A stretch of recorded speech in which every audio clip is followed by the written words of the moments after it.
At 3:24 p.m, the flight, call sign Cactus 1549, is cleared for takeoff. Cactus 1549 is squawking 7134, and we're runway 360 at 5,000. Okay, 1549, LaGuardia clearance, read back ground point 7, verify information, Papa. We have Papa, thank you, Cactus South. The Airbus A320 takes off from LaGuardia's northeast runway. It weighs 66 tons, and its two engines have a combined thrust of over 40,000 horsepower. There are 155 passengers and crew on board.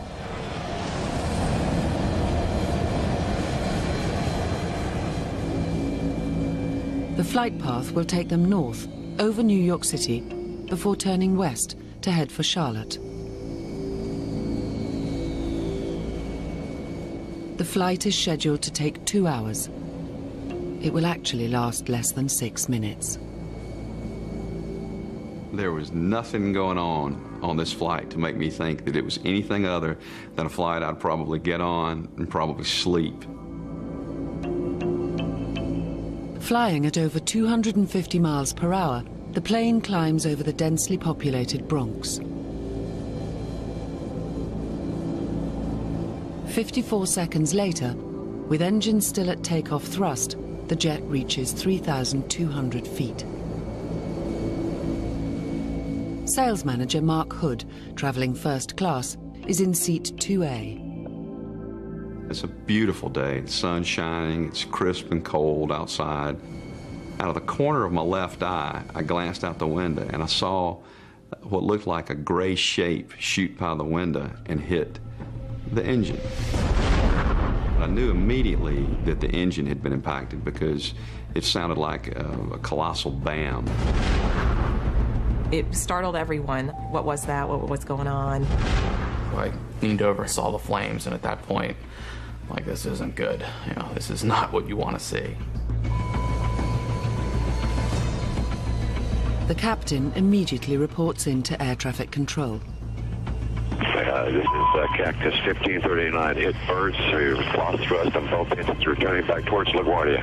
You turn left heading up 220. 220. With both engines out, the Airbus is dropping at 18 feet per second. At that rate, the Airbus will crash land in New York in less than 3 minutes' time. Terrain ahead. Pull up.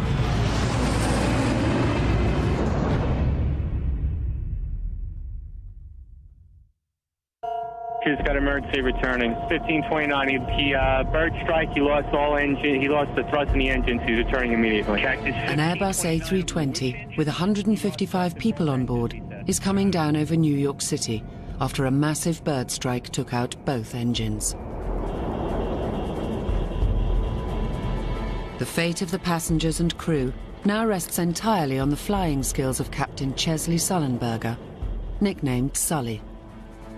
Married with 2 daughters, he is 58 years old, just 7 years from retirement.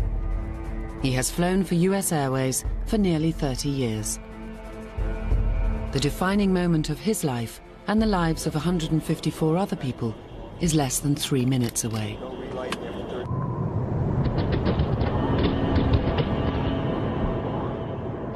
In the cabin, it's clear to some of the passengers that something is terribly wrong. The turbines weren't really moving as quickly as what you would normally expect, and there was an eerie silence except for a knocking sound. It's like tennis shoes rolling around in a dryer.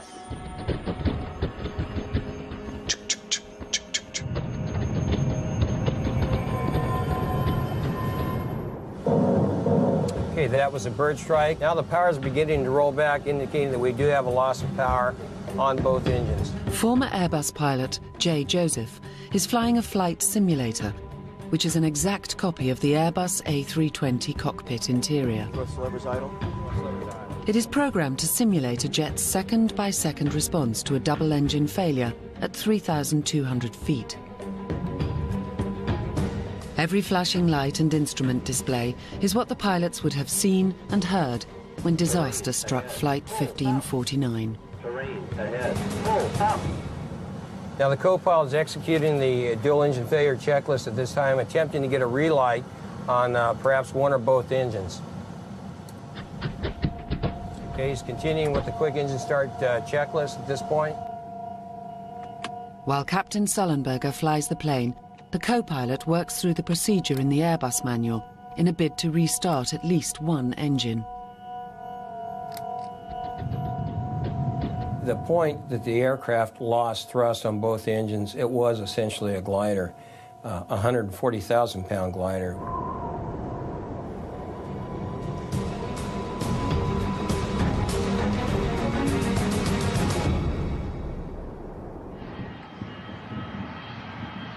Air traffic control clears a runway for Flight 1549 at LaGuardia, 7 miles away.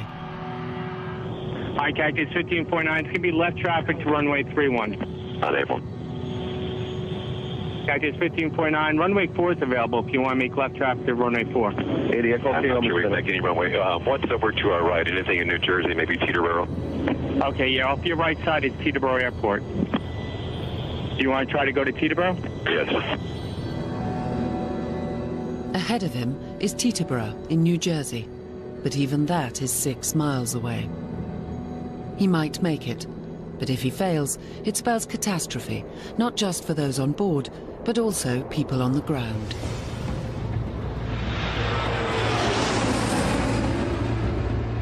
As a professional pilot, Captain Sullenberger is trained to be calm in any situation. But in a later interview, his inner turmoil becomes apparent. It was the worst, sickening, pit of your stomach falling through the floor feeling I've ever felt in my life.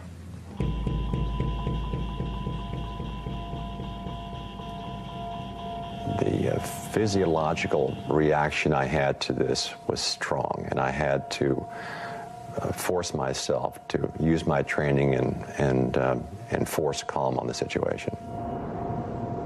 Flight 1549 will hit the ground in less than 2 minutes.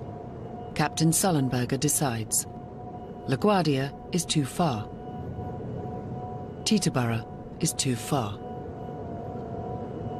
As he looks ahead, he can see one final option.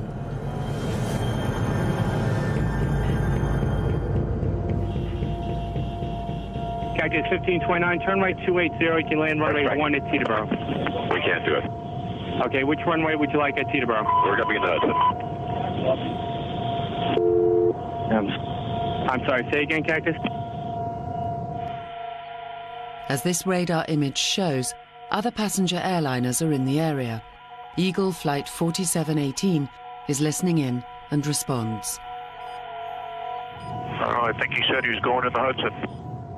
In an interview later, Captain Sullenberger describes his decision with extraordinary calmness. The only viable alternative, the only level, smooth place sufficiently large to land an airliner was the river.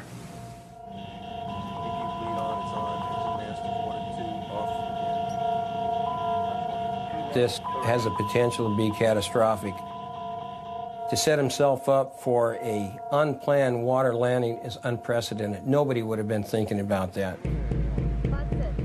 Forced landings on water usually end in disaster. In 1996, an Ethiopian Airlines Boeing 767 cartwheeled on landing after ditching in the Indian Ocean at the end of a bungled hijack attempt. 125 of the 175 people on board died.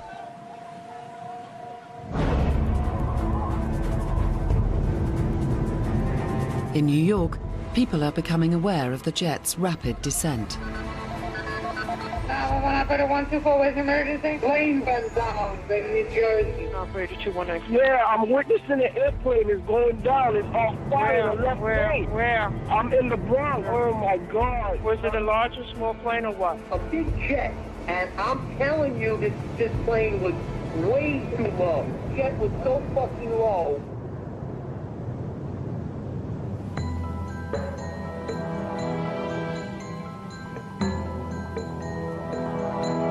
The captain has had no time to tell the passengers what he is attempting, but they know they are going down. I remember the gentleman sitting in 1A grabbing my arm and saying, "We're going to die, aren't we? We're going to die."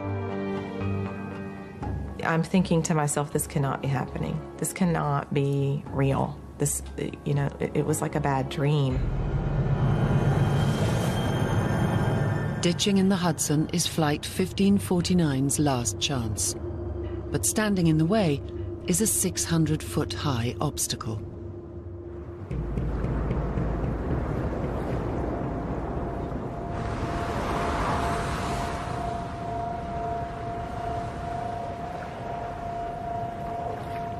I believe Captain Sullenberger had a number of significant obstacles, not the least of which was the George Washington Bridge. He had no options. That's what he had to work with. Terrain ahead. Pull up. Terrain ahead. Pull up. Terrain ahead. Pull up. Terrain ahead. Pull up. Real-time radar mapping shows the jet approaching the bridge's eastern end at a height of 1,500 feet. Pull up. Terrain ahead. Pull up.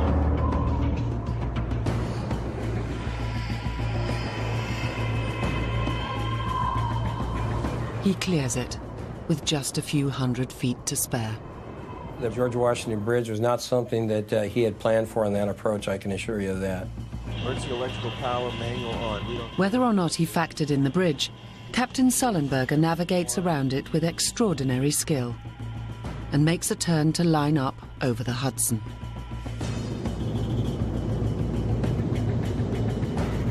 Below 500 feet, air traffic control may lose contact with the plane, but they need to know where it will come down. They divert a helicopter, which was taking tourists on a sightseeing tour, to track the jet's movements.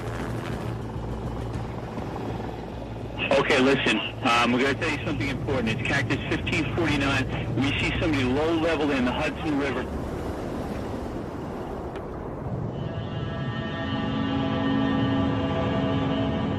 The young lady sitting next to me said, "We're going to crash, aren't we?"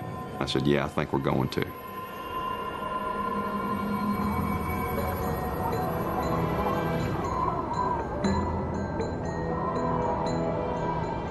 I remember looking at the skyline of New York City and just, you know, looking at it, and I knew we were below the buildings. Man, we could hit a building. I don't want to hit a building because it's going to be like 9/11 again. 2 Tango Alpha, it looks like there's may be an incident here. Terrain ahead. Pull up. Terrain ahead. Pull up. We got a target on him, but he looks like he's low level. Okay. Okay? All right.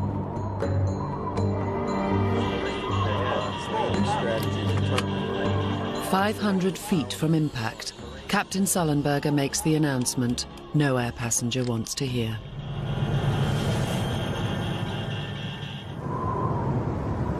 The pilot came on and he said, "This is the captain speaking, brace for impact." I and a lot of others thought this is it. It was eerie that the flight attendants in unison kept saying, "Brace, brace, brace." And then it was a silence for a second. And then they said, "Brace, brace, brace." And it was very eerie. It was one of those moments that was out of an Alfred Hitchcock movie.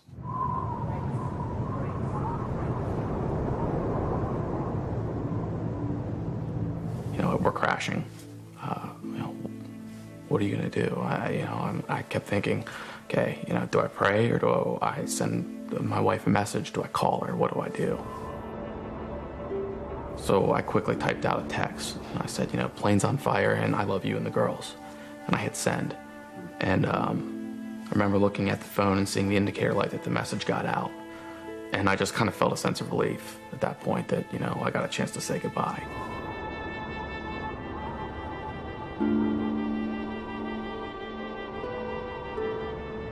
Life goes by instantly. It's like, will I see this person? Will I ever talk to this person again? If this was the end, was I the person that I really wanted to be all my life? I was not ready to die yet. I have too many things to do. The possibility of not surviving was not a thought in my mind, but neither was the thought of living. It was just a peace that was over me, and I was ready to accept whatever was going to happen.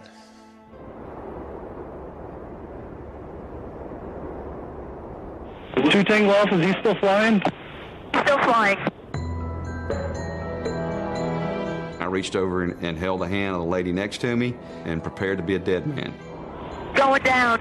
Two Tango Alpha, roger.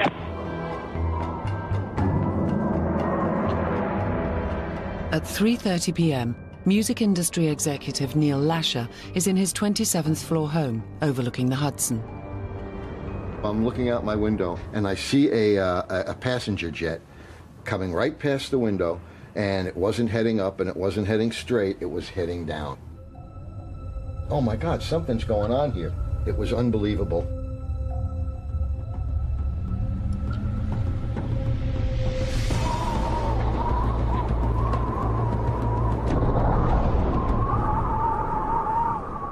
I had no idea when the impact was going to come or how much time I would have. I didn't expect there to be anything after. It was just this tense waiting. When are we going to hit?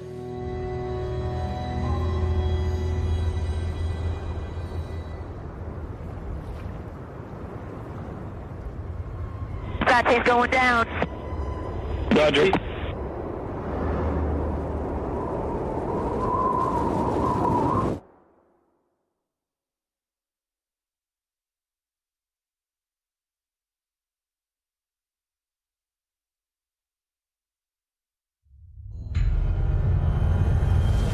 It was a hard hit. Absolutely the hardest landing I've ever been in. We hit the water, and you could feel a definite jarring. My knee hit my sternum and actually cracked my sternum. But it was just a jerking motion, and then it was just slowing down, and the plane actually groaned. You know, it was. Whoa.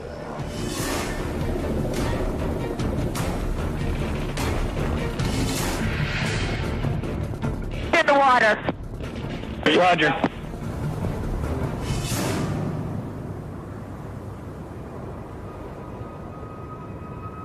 I thought it was going to break apart. I thought it was going to blow up. I had no idea.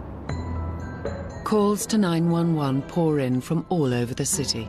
911 operator wants to know about the emergency. A plane just crashed into the Hudson River. Okay, just passed. It went into the Hudson River? Yeah, an airplane just crashed into the Hudson River. Operator 139, where's your emergency? A plane had just crashed into the Hudson River. Oh my gosh.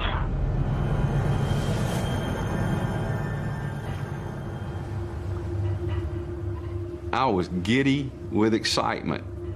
We're not dying today. What nobody knows is that the impact caused a breach near the plane's tail. And that's not all. The Airbus is equipped with a system that seals all the aircraft's vents and outlets to stop it taking on water after ditching. The procedure calls for one of the pilots to press the ditch button above their head. But on Flight 1549, nobody pressed it. There simply wasn't enough time to press the ditch button. The fact that they got as much done with the amount of time available is unbelievable. When the engines failed, the co-pilot worked through a 3-page technical checklist in a desperate bid to restart them.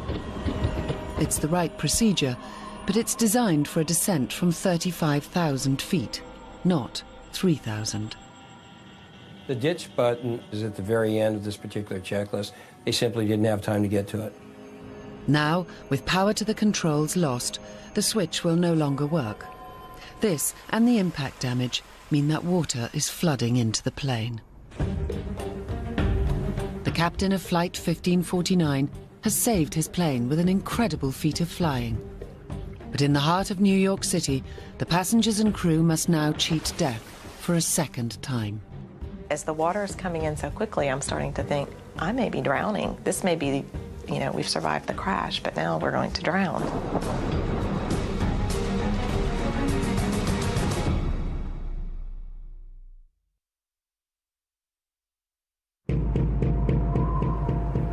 Saturday's going down. Roger. In the water. Roger.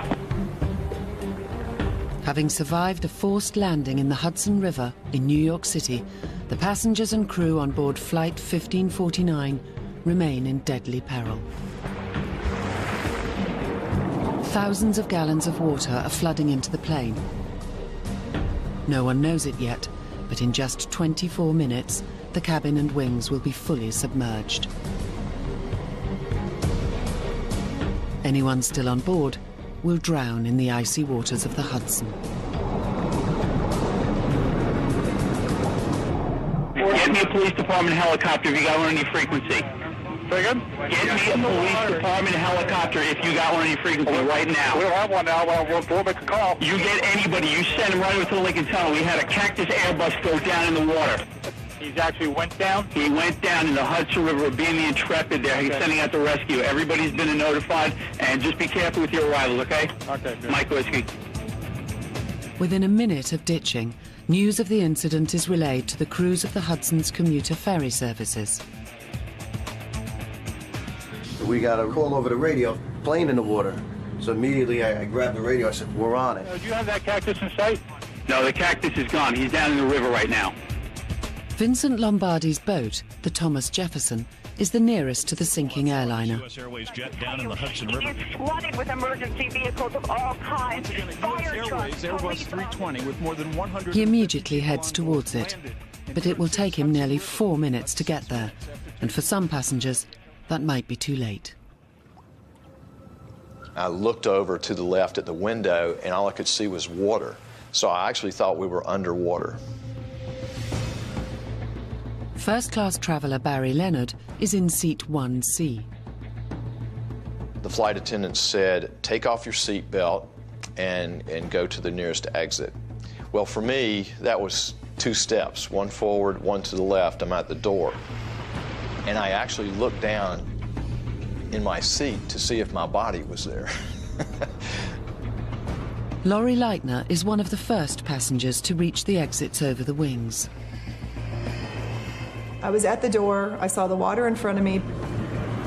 CCTV footage shows the first passengers spill out onto the wings. But Laurie thinks the plane is about to sink.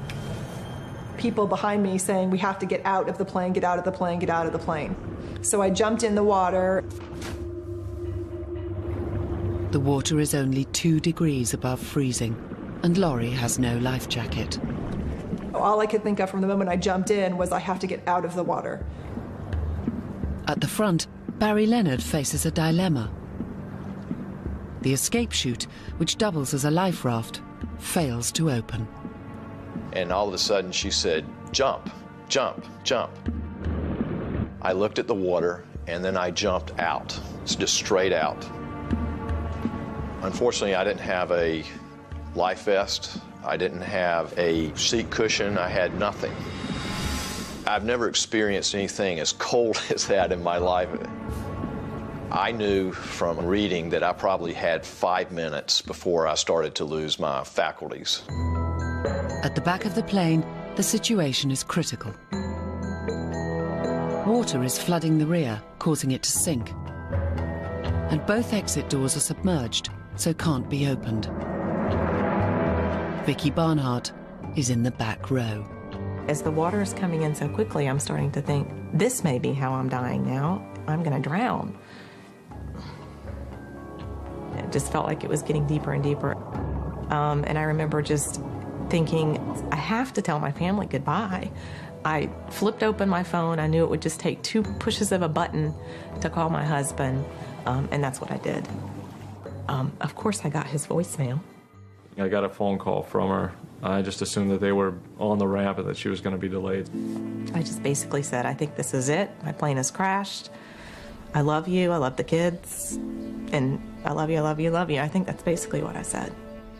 But about 15 minutes later, checked her voicemail, and that's when, she basically said, we crashed. She was screaming into the phone. Everybody around her was screaming. I felt somewhat peaceful. But I was also sad that I might be leaving a family so young.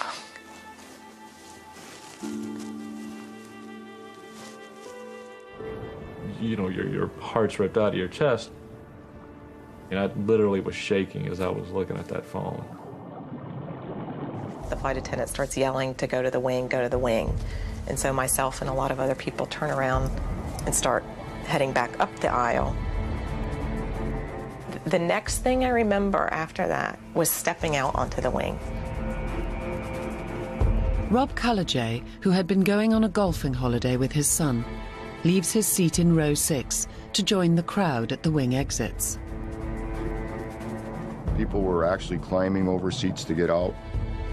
Once we stepped out of the plane, the water it wasn't the thing that shocked me the most. It was the slipperiness of the wing because of the jet fuel that was in the water already. Once on the wing, Rob's relief is short-lived. His son, Jeff, had been seated separately, right at the back of the plane. And he can see that's now underwater. My son, I knew was in the back. That's all I knew. I didn't know if he had gotten out yet. Now, is he in the back of the plane, stuck or injured? 13 miles away in Brooklyn, the NYPD scuba team is scrambled. Patrol bell goes off. We know we got to start getting ready, making our way towards the helicopter and getting going to the job.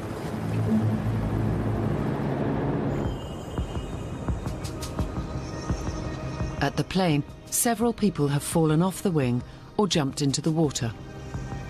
And you could see the fear and terror in her face. And I said, "Miss, don't give up." I actually slid down into the water off the wing and grabbed her and pulled her onto the wing, yelling all the time, "You're gonna make it, you're gonna make it." Nick Gamache is one of the last to reach the plane's forward exits, where Captain Sullenberger is ushering people into the rafts. He was just kind of standing there, and he was the picture of calm. I mean, we just crashed a plane, and here he is. I mean, he's wearing his captain's jacket. And he was, just telling people, get into the rafts, get into the rafts. And he was yelling at people for the back to come up to the front. After jumping out of the plane without a life jacket, Barry Leonard tries to swim to the shore, but then has doubts. There's no way that I could make it to either shores. I will not survive. I honestly just turned around and started swimming back to the plane. The front life raft on Barry's side of the plane has finally deployed. Freezing and in a state of shock, Barry is pulled onto it. There was a pilot that was sitting on the side of the raft, and he said, "Sir, you have to get out of your clothes. You're going to freeze to death." He actually took his shirt off of his back and gave it to me. Well, I thought it was just incredible that he had given me his shirt. 3 minutes and 40 seconds after impact, the first ferry arrives at the scene. As I pulled up to the plane, guys were cheering, women were crying. My guys started handing out life jackets. We tried to get as much out there in the water as possible in case somebody slipped off a wing or one of the rafts deflated. People's lives were dependent on us. Deckhands help Vincent carefully maneuver his ferry as close as possible to one of the wings. They were giving me hand signals, 3 feet, 2 feet, stop. But the plane is in the middle of the river, where the current is fastest, making it a constantly moving target. So it's an ebb tide, and we're just on the south side of the plane. and the plane keeps turning in to my starboard side. As a second ferry arrives, another problem emerges. The boats aren't designed as rescue vessels. Their decks are nearly 7 foot above the water, too high for the passengers to reach. The boat crews throw down nets and rope ladders. As passengers begin to scramble up from the wings, a new danger looms at the front of the plane. The back of his boat was starting to swing towards the people in the lifeboat, and we all start yelling at him to stop, stop, stop, because he literally squished into the lifeboat and was making it kind of push up a little bit. And I thought, oh my gosh, you cannot injure those people. The ferry makes a lunge at us. Not on purpose, obviously. So we were yelling at him saying, you know, stop, stop. The emergency slides, which double up as life rafts, are still tied to the plane. We wanted to cut the raft loose from the plane, so if the plane went down, it wouldn't pull the raft under too. We immediately said, throw us a knife. Mark Hood is in the same life raft. The ferry came back, tossed the captain a knife. The captain cut us loose, and we began to float free. 60-year-old Rob Cullajay has been on the wing for over 4 minutes. His only hope is to climb up onto the ferry. I scooted up this makeshift ladder. At that moment, I was petrified because of the fact that I didn't see my son. I saw everyone else except my son. One of the officers said to me, there may still be bodies in there, we don't know. Hundreds of New Yorkers are witnessing firsthand another major catastrophe in their city, and some of them are filming it. Definitely a plane. The top tail. Yeah. There's a life raft with people in it. In this previously unseen footage, workers in a Manhattan office block capture the dramatic scenes. But it didn't go under. It's still above the water. It's still, I see the cockpit. Don't stop recording it. You can sell that to the newspaper.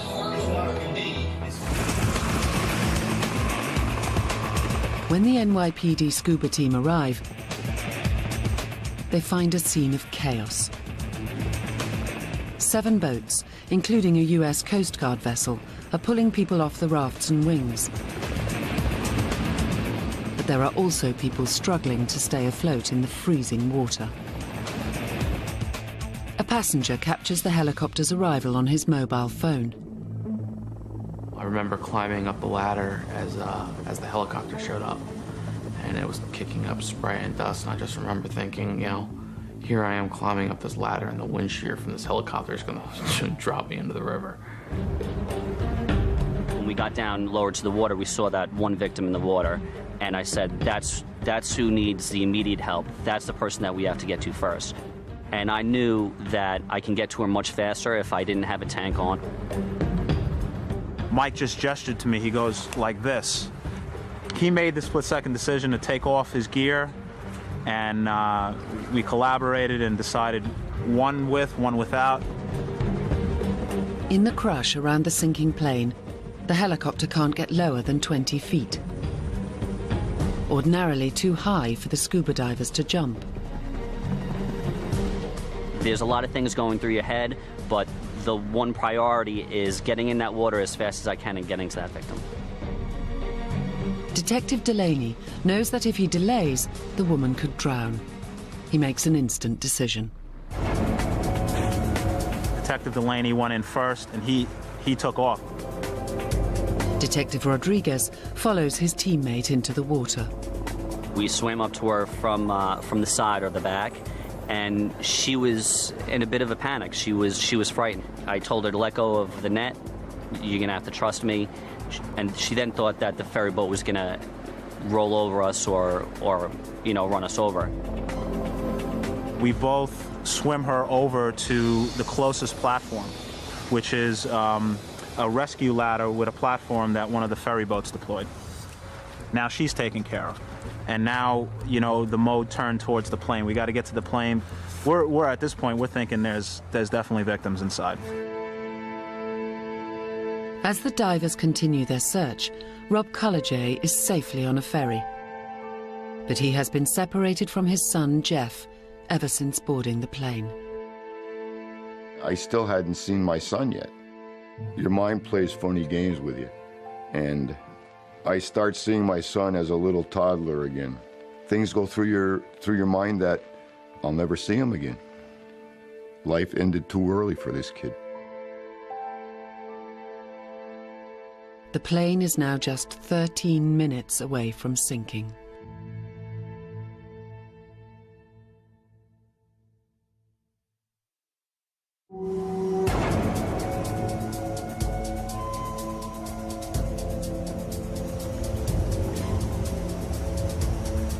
The rescue effort to save the passengers of Flight 1549 has been underway for 12 minutes. The rescuers don't know it, but they've only got another 13 minutes to get everyone out of the water before the plane starts to slip below the surface. And there may still be victims inside. I entered the plane from the wing's emergency exit windows, and I made my way very slowly. I finally make it to the center aisle after moving away some luggage. And at that point, I hear my partner screaming, "Get out of the aircraft." I told him to wait a minute. I took a good clean look, ducked my head underwater a bit, felt around, didn't feel anything. I hear him screaming again, and he says, "Get out, get out." And he makes a motion like that, and I didn't argue with him. I get out of the aircraft. He saw a shift in the airplane, and he saw the water line going above some of the headrest in the aft part of the aircraft. So that was a good call. 3:55 p.m., 25 minutes after crash landing on the Hudson, half the plane's cabin is now submerged. Carlisle Lucas, captain of the ferry Athena, pulls alongside the life raft, carrying Captain Sullenberger. The pilot, he was the last man out, and he came up and sat down in the upstairs cabin here on the boat. And then I asked him, do you think everyone got out of the airplane? He said, I went down the aisle twice and looked in every seat. It was everyone's off that airplane. Shocked passengers are ferried to the harbour side. Rob Cullejay is among them. I'll always remember one policeman coming over to me and asked me how are you? Why are you crying? I said, I don't know if my son's alive. More and more police officers were coming up to me and asking me, what did he look like? What did he have on? As police search for his son, Jeff, Rob is recuperating at a temporary aid station on the New Jersey side of the river. It's almost 4 hours since Rob last saw his son. He is beginning to lose hope when suddenly there is a phone call.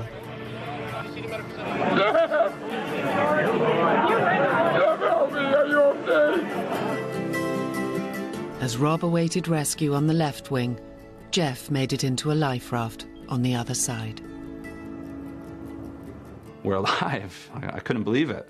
I really couldn't believe it because, I had just nightmares of twisted metal and going underneath the water and just everything. Father and son are finally reunited. We just shared a big hug, and it was just really a cool feeling.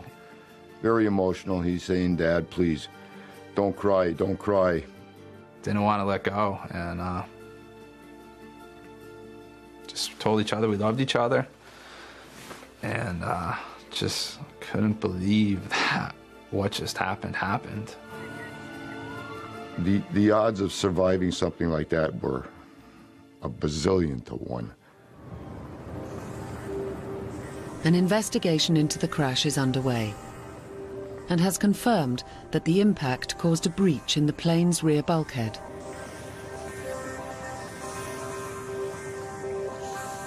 What is not in question is the scale of Captain Chesley Sullenberger's achievement.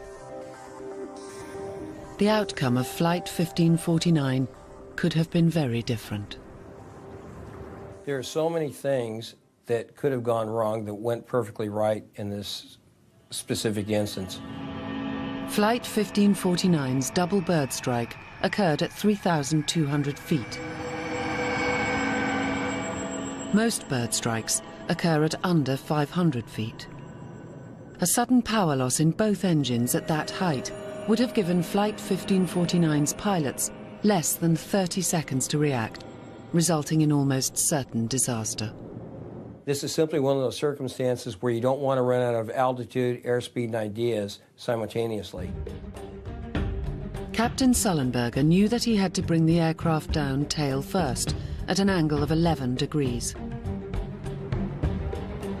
Any steeper, and the fuselage would have hit the water too hard, causing the plane to break up, with fatal consequences. But speed was also critical. There was very, very little margin for error.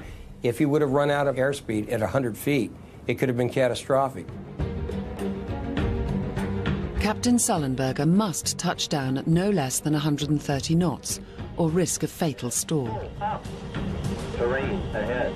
If his airspeed falls too low, the only way to increase it is to drop the nose. But that would risk the engines hitting the water first, causing violent deceleration that could tear the aircraft apart.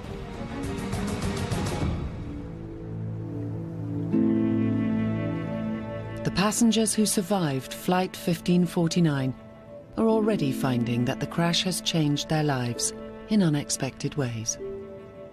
I know there's other things I'm supposed to do with my life, and I think there's 154 other people that also have something that they're supposed to do with their life. I see it as a second chance for life. My husband and I are adopting. We've signed up with an agency to adopt a baby. I've questioned everything now. You know, is this the type of work I'm supposed to be doing? You know, there's so many things that you can't help but to question and wonder what's next. Enjoy life. Live for today, don't live for tomorrow. My life has been touched by a miracle, so I have to give back some sort of, to something. I was supposed to be a dead man. I try to get up every morning and look at my wife differently, hug my kids differently. I wanted to get home and see my family, and I flew home. I remember I paid attention to the safety instructions. I just kind of sat there, and every time I thought about it, I just kind of smiled. I was like, I was in a plane crash. And, you know, you're emotionally just like, it can't happen twice.